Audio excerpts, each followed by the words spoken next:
Hi, welcome back. I'm so glad that you've decided to get your hands on some traps, whether you borrowed them from Peggy Adams or purchased them elsewhere, and now you're going to get going on helping to reduce the free-roaming cat population in our county. In our last video, we went over our county ordinance or laws and how they pertain to community cats. Let's look at that same ordinance and see how it relates to you having a trap in your hands. There are laws that say what you can and cannot do with this trap. For example, you must use a humane trap to trap cats with. This trap is a humane trap. This trap is a humane trap, mostly because of its size. It's a humane sized trap for a cat. This trap, on the other hand, is not a humane trap for a cat. It would be for a much smaller animal. So just make sure you're getting a hold of a trap that is of the proper size for trapping a cat. The law clearly states that you can only use this trap to trap cats for the purposes of TNVR. What that kind of means is you can't trap the cats and relocate them somewhere else. That's against the law. So you will use the trap to trap the cats, bring them for TNR, and then put them back where you got them. It states that while using this trap, you will ensure that the cats are handled in a humane way. This means you're going to protect them from the blaring sun, rain, sprinklers, dogs, wind. Obviously, they don't need air conditioning. They're used to living outside. But you will make sure that they have a supply of fresh air around them all the time while you're holding them.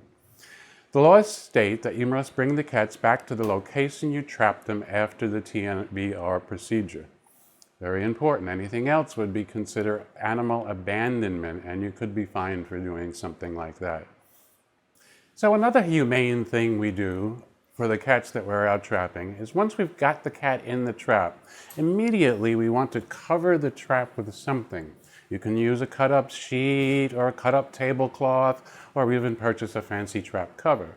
But the idea is once the trap is covered, the cat will settle right down. You don't cover him up, he's liable to start banging on the sides of the trap to try and get out, and therefore scratch up his nose. So we want to cover him and leave him covered for the entire procedure. From the day you trap him, right through to the day you let him go. You're going to keep him covered with something. The county ordinance dictates that you shall not trap during the heat of the day. The ordinance clearly says that you will trap in the morning before the sun gets really hot, or you'll trap in the evening once the sun starts to go down and it's not so hot out. And the long and the short of it is, what this is saying is you can't put a trap outside and leave it set all day and come back and check on it the next day. That would be illegal. You want to trap for 2 hours in the morning, 2 hours in the evening, and then that's about it, because you don't want to put the cats in danger if they're sitting in the trap for too long.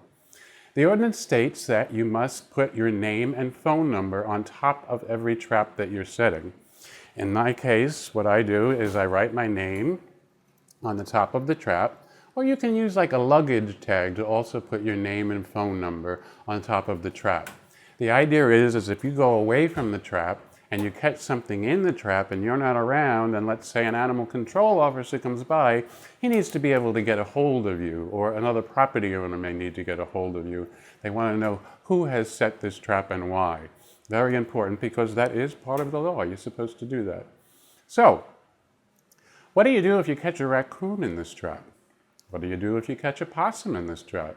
That's very possible, especially in the evening. Well, in the case of a raccoon, you want to be really, really careful. Don't put your hands anywhere near this trap if there's a raccoon in it. Remember, raccoons have little hands.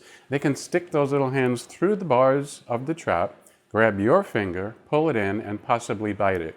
You don't want to get bit by a raccoon. Typically, raccoons carry rabies.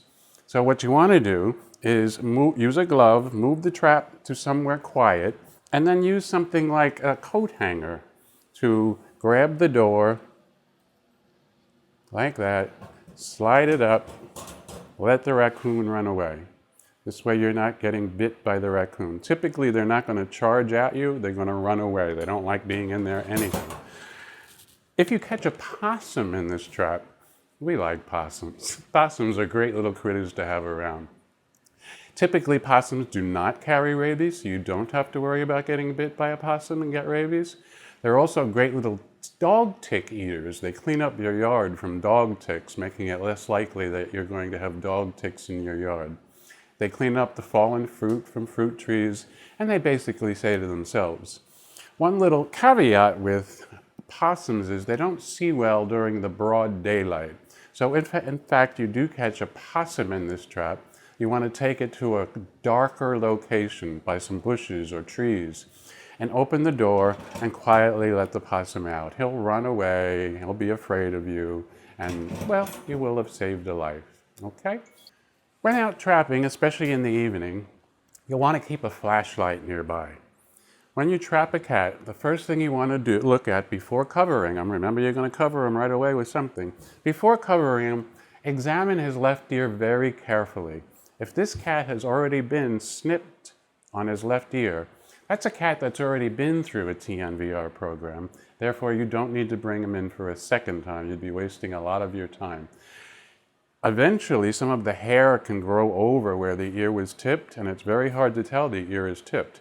You have to shine the flashlight right on that ear to make sure he's not ear tipped. So don't waste your time bringing in cats that are already ear tipped. Now, what if you trap a cat that you think might belong to somebody else in your neighborhood? The cat doesn't have a tipped ear, and he's not on someone else's private property. He's wandered onto your property. Don't worry. Bring the cat in anyway. If that cat has a microchip that links to a person showing that someone adopted that cat, we will examine that microchip and make sure the person gets that cat back. You will not be in any kind of trouble for trapping someone else's cat if in fact it is off of their property. Thanks for joining me. Join in our next video and we'll show you how to do this.